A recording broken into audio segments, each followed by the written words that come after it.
Good.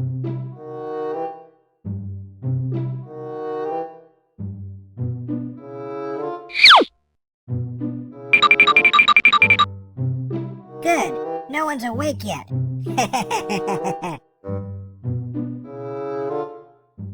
You better wake up someone in authority, sweetie. I'll take care of this guy.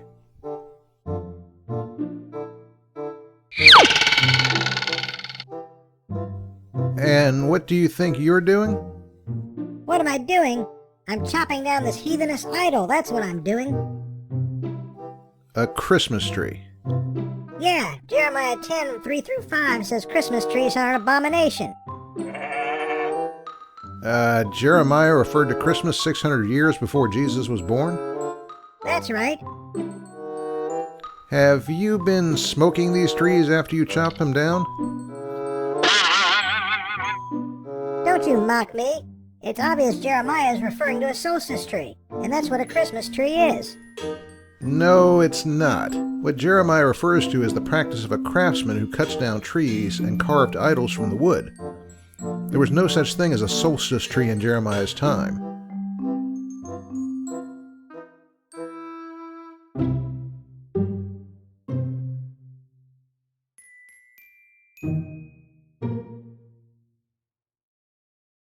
Says you, Buster. Jeremiah specifically refers to a workman. That's a lumberjack. So that means they cut down the whole tree. No, it doesn't. There was also no such thing as a professional lumberjack at the time. And the word translated workman is elsewhere used to refer to people who do fine crafting work in stone or metal, and those who craft idols. So it's a craftsman. Jeremiah also says the builder fastens it with nails so it doesn't move. That sure sounds like what you have to do to set up a Christmas tree. Well, it isn't. Ancient craftsmanship was hardly a precision art at that time. Even a small idol couldn't be easily crafted with a perfectly flat bottom, which means they could tip over easily on their own. And even if they had a flat bottom, the critical problem for someone with an idol was that you definitely didn't want to accidentally knock it down, because that would have offended the god you were worshipping. So it was a good idea to fasten the idol with nails to steady it.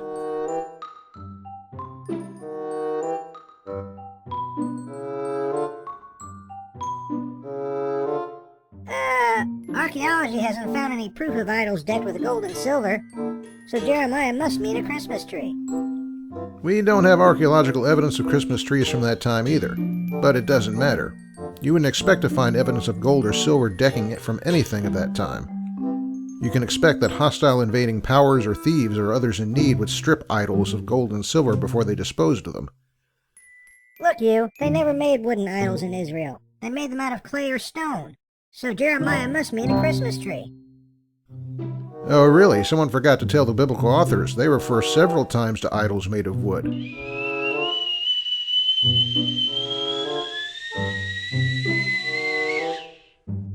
Dagnabbit, what does it take to wake you up, you heathen? Evidence. Got any? Yeah, come over here. Check out this new TV I got at the Black Friday sale. So you don't celebrate Christmas, but you do shop on Black Friday? Never mind that. I'm going to show you some examples of pagan Christmas trees. Great, and I'll use this caption projection device to explain why you're wrong. Let's just get on with it.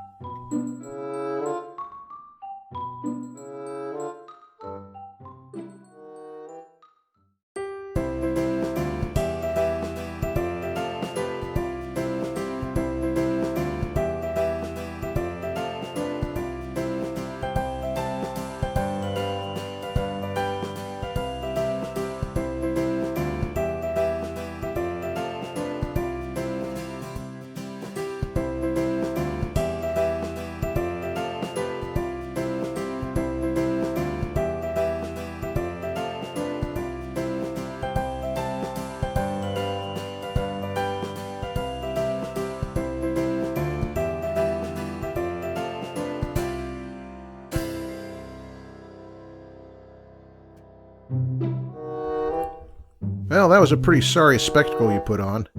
But wait a minute. If Christmas trees didn't originate from paganism, where did they come from?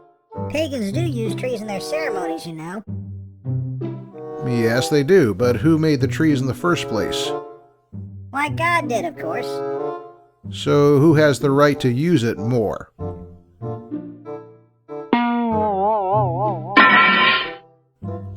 Look, let me show you something that's not related to Christmas, but makes the same point I'm trying to make.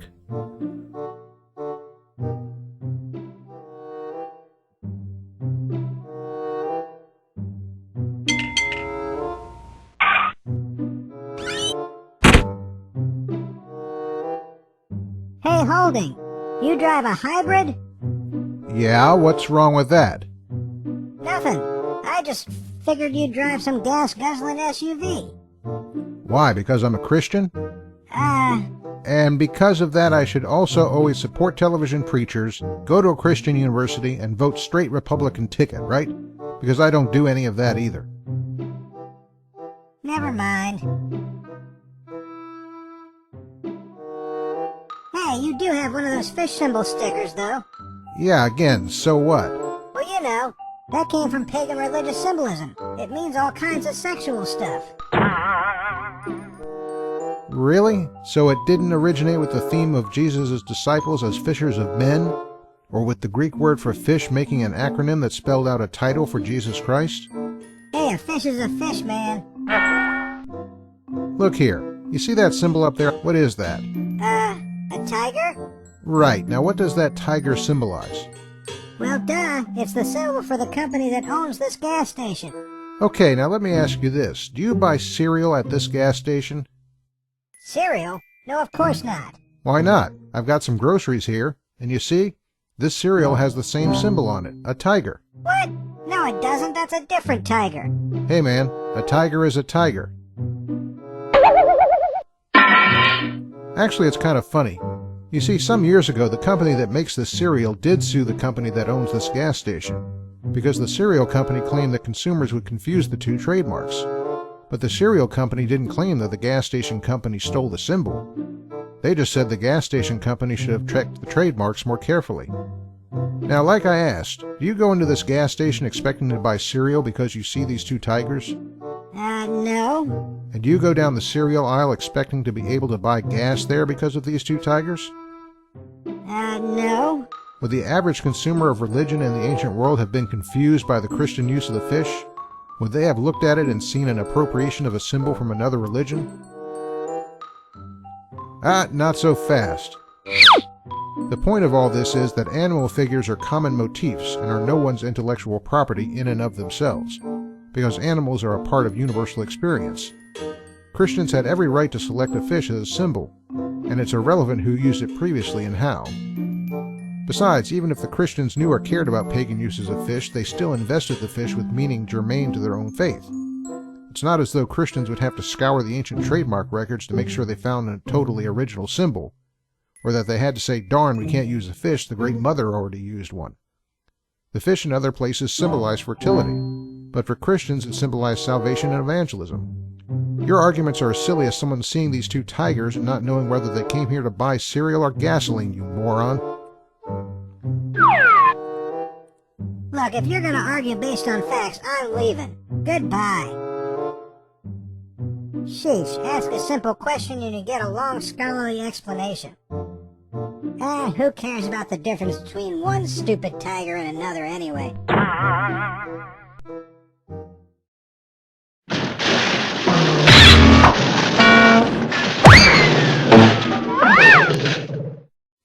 He sure does now. Now he knows that Tigger uses an uppercut and Tony uses a haymaker.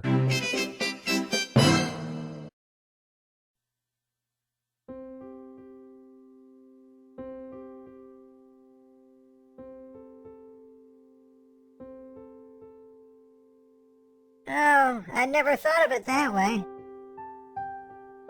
But you never answered my question about where Christmas trees did come from.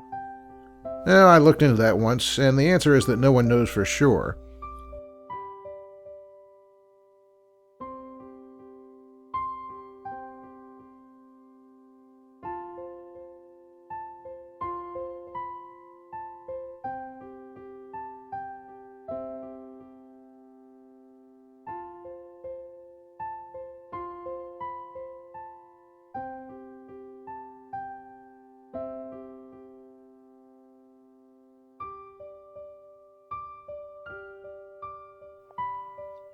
and he puzzled 3 hours till his puzzler was sore. Then the Fundy thought of something he hadn't before. Maybe Christmas trees, he thought, aren't a thing to abhor. Maybe Christmas trees, perhaps. This is all a distraction. God is holy and a Christmas tree is an idol. So get out of my way while I wreck this thing. I wouldn't do that if I were...